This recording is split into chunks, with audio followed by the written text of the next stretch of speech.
The Lord blessed Sarah, as he had promised, and she became pregnant and bore a son to Abraham in his old age. The boy was born at the time God had said he would be born. Abraham named him Isaac. When Isaac was 8 days old, Abraham circumcised him, as God had commanded. Abraham was 100 years old when Isaac was born. Sarah said, "God has brought me joy and laughter. Everyone who hears about it will laugh with me." Then she added, "Who would have said to Abraham that Sarah would nurse children? Yet I have borne him a son in his old age." The child grew, and on the day that he was weaned, Abraham gave a great feast. One day Ishmael, the son of Hagar the Egyptian, was playing with Isaac.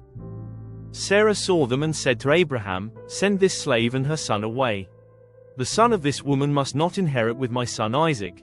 This troubled Abraham very much because Ishmael also was his son. But God said to Abraham, "Don't be troubled about the boy and your slave. Do whatever Sarah tells you, because it is through Isaac that you will have the descendants I have promised. I will also give many descendants to the son of the slave woman, because he is your son." Early the next morning Abraham gave Hagar some food and a leather bag full of water. He put the child on her back and sent her away. She wandered in the wilderness of Beersheba. When the water was gone, she left the child under a bush and sat down about 100 yards away. She said to herself, "I can't bear to see my child die." While she was sitting there, she began to cry. God heard the boy crying, and the angel of God called to Hagar from heaven, "Hagar, why are you troubled? Don't be afraid. God has heard the boy crying. Go and pick him up and comfort him. I will make a great nation from his descendants." Then God opened her eyes, and she saw a well. She went and filled the bag with water and gave the boy a drink. God was with the boy as he grew up. He lived in the wilderness of Paran and became a skillful hunter. His mother got an Egyptian wife for him. At that time Abimelech and Phicol, the commander of his army, came to Abraham and said, "God is with you in everything you do. Promise me now, before God, that you will not deceive me or my children or any of my descendants. I have been loyal to you, so promise that you will be loyal to me and to this land where you are living." Abraham said, "I promise." Then Abraham complained to Abimelech about a well that Abimelech's servants had seized.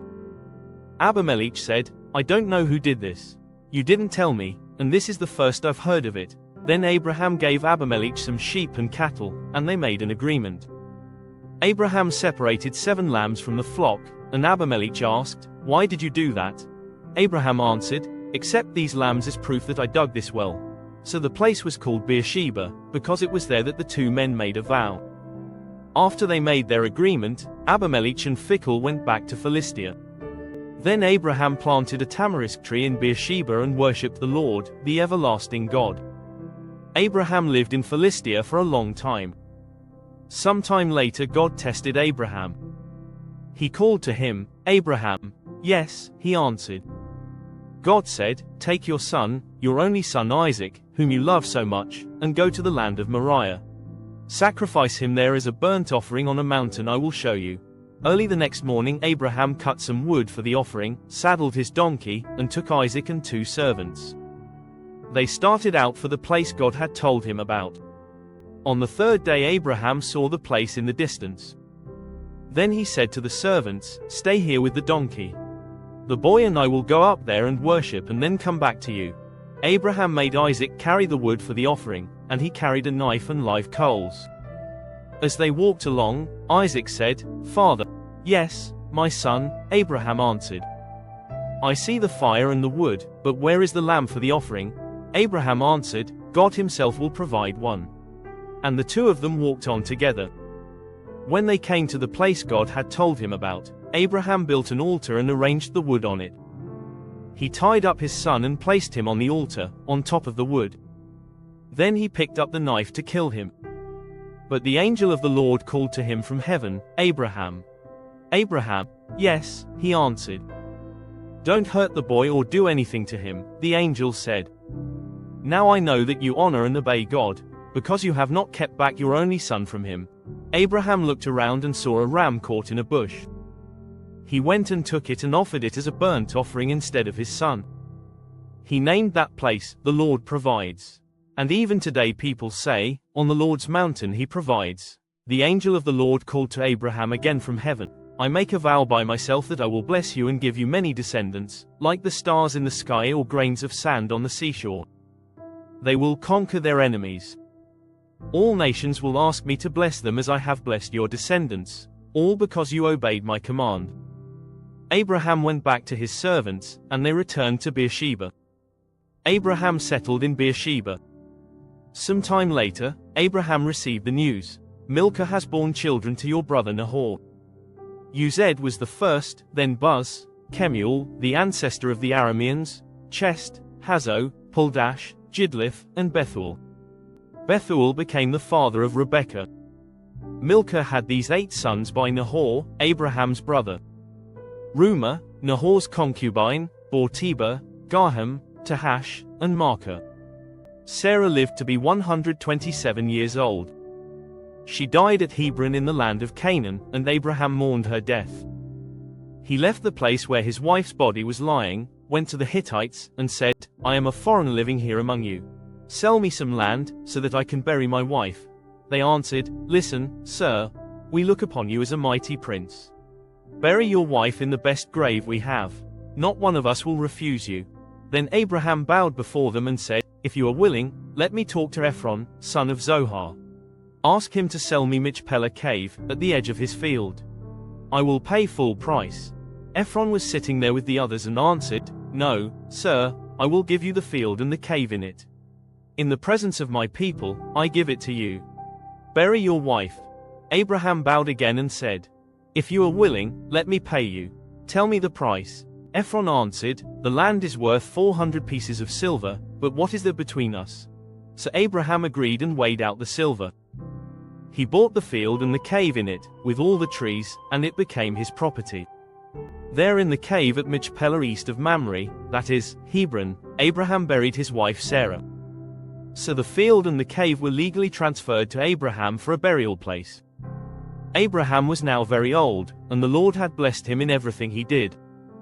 He said to his oldest servant, who was in charge of all that he had, Place your hand between my thighs and make a vow.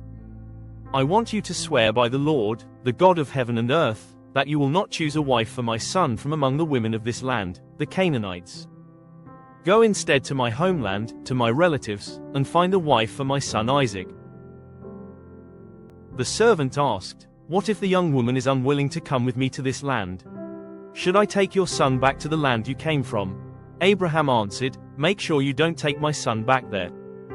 The Lord, the God of heaven, brought me from my father's country and from my relatives, and he solemnly promised me that he would give this land to my descendants. He will send his angel before you, so that you can get a wife there for my son. If the young woman is not willing to come, you will be free from your obligation. But you must not take my son back there. So the servant put his hand between Abraham's thighs and made the vow. Then he took 10 of his master's camels and left, taking with him all kinds of gifts from Abraham. He went to Mesopotamia and stopped in the city of Nahor. In the evening, when the women came out to get water, he made the camels kneel down outside the city at the well. He prayed, Lord, God of my master Abraham, give me success today and keep your promise to my master. Here I am at the well where the young women of the city will be coming to get water. I will say to one of them, Please lower your jar and let me have a drink. If she says, Drink, and I will also bring water for your camels, may she be the one that you have chosen for your servant Isaac. If this happens, I will know that you have kept your promise to my master. Before he had finished praying, Rebekah arrived with a water jar on her shoulder. She was the daughter of Bethuel, who was the son of Milcah and Nahor, the brother of Abraham. She was a very beautiful young woman and still a virgin.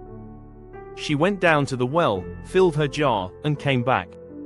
The servant ran to meet her and said, Please give me a drink of water from your jar.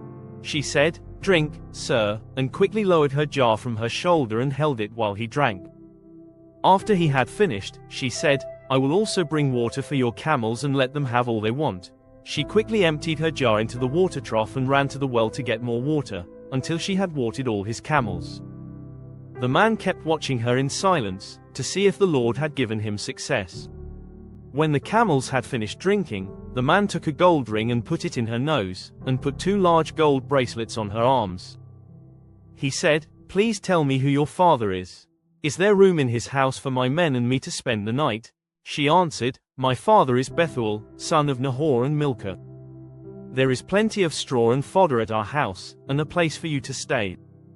Then the man knelt down and worshipped the Lord.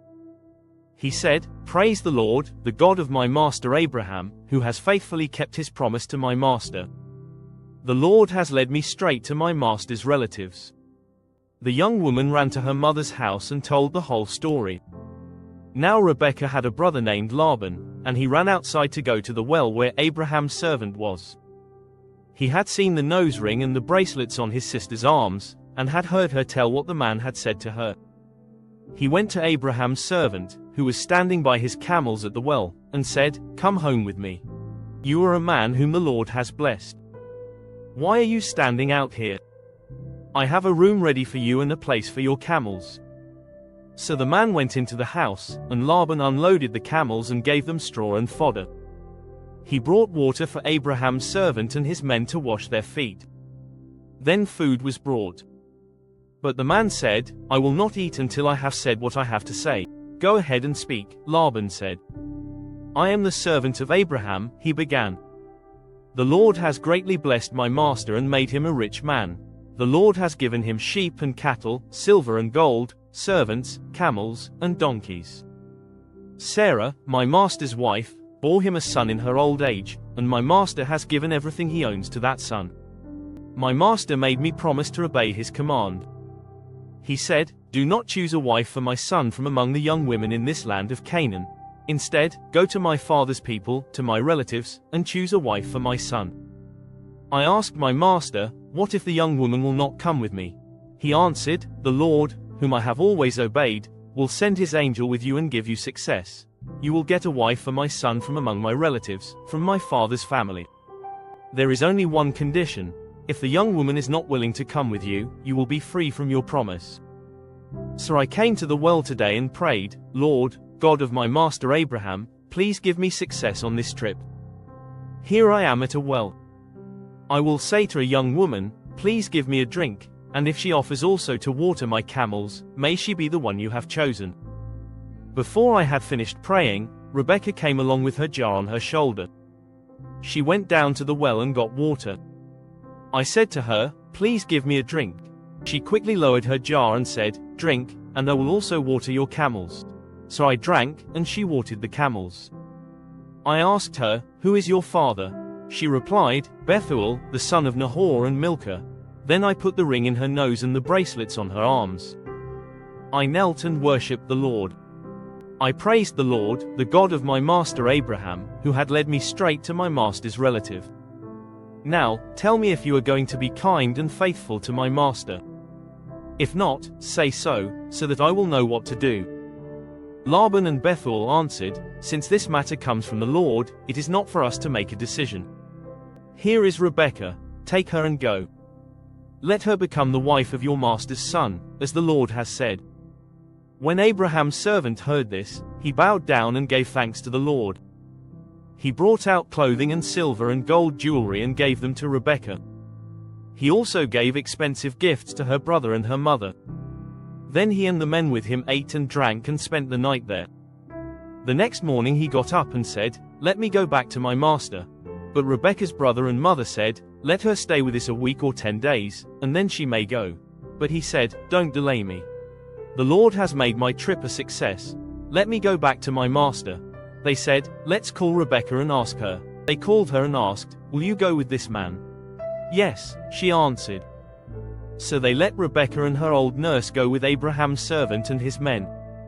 They gave Rebekah their blessing and said to her, "May you, sister, become the mother of millions.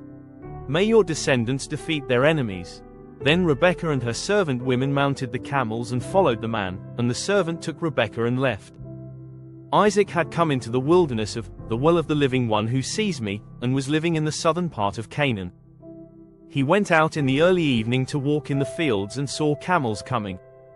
When Rebekah saw Isaac, she got down from her camel and asked the servant, "Who is that man walking toward us in the field?" "He is my master," the servant answered. So she took her veil and covered her face. The servant told Isaac everything he had done. Isaac took Rebekah into the tent that had belonged to his mother Sarah, and she became his wife. Isaac loved Rebekah, and so he was comforted for the loss of his mother. Abraham married another woman, whose name was Keturah. She bore him Zimran, Jokshan, Medan, Midian, Ishbak, and Shua. Jokshan was the father of Sheba and Dedan. The descendants of Dedan were the Asherim, Letashim, and Lumim. The sons of Midian were Ephah, Hanik, Abida, and Eldar. All of these were descendants of Keturah. Abraham left everything he owned to Isaac. But while he was still alive, he gave gifts to the sons of his concubines and sent him away from his son Isaac to the land of the east. Abraham died at the ripe old age of 175. He died at a ripe old age, a good old man, and was buried by his sons Isaac and Ishmael in the cave at Machpelah. This was the field east of Mamre that Abraham had bought from Ephron the Hittite. It was the field where Abraham was buried beside his wife Sarah. After Abraham's death, God blessed his son Isaac, who lived near the well of Lahai-Roi. This is the list of the descendants of Ishmael, Abraham's son, whose mother was Hagar the Egyptian. These are the names of Ishmael's sons listed in order of birth: Nebaioth, Kedar, Adbeel, Mibzam, Mishma, Duma, Massa, Hadad, Tema, Jetur, Naphish, and Kedema.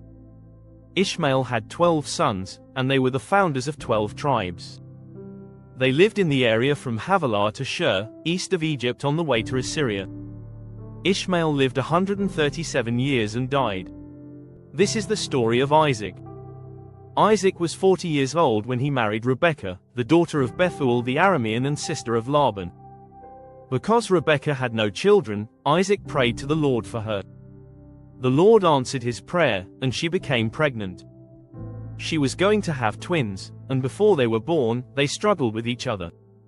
She said, "Why should something like this happen to me?" So she went to ask the Lord for an answer. The Lord said to her, "Two nations are within you. You will give birth to two rival peoples. One will be stronger than the other, the older will serve the younger." When the time came for her to give birth, it was discovered that she was going to have twins. The first one was reddish, and his skin was like a hairy robe, so he was named Esau. The second one was born holding on tightly to the heel of Esau, so he was named Jacob. Isaac was 60 years old when they were born. As the boys grew up, Esau became a skilled hunter, but Jacob was a quiet man who stayed at home. Isaac preferred Esau, because he enjoyed eating what Esau hunted, but Rebekah preferred Jacob. One day while Jacob was cooking some stew, Esau came in from hunting. He was hungry and said to Jacob, "I'm starving. Give me some of that red stuff." That's why he was called Edom. Jacob answered, "I will give it to you if you give me your rights as the firstborn son." Esau said, "All right. I am about to die. What good will my rights do me?" Jacob answered, "First make a vow that you give them to me." Esau made the vow and sold his rights to Jacob. Then Jacob gave him some bread and some of the stew. Esau ate and drank, and then got up and left. That was all Esau cared about, his rights as the firstborn son.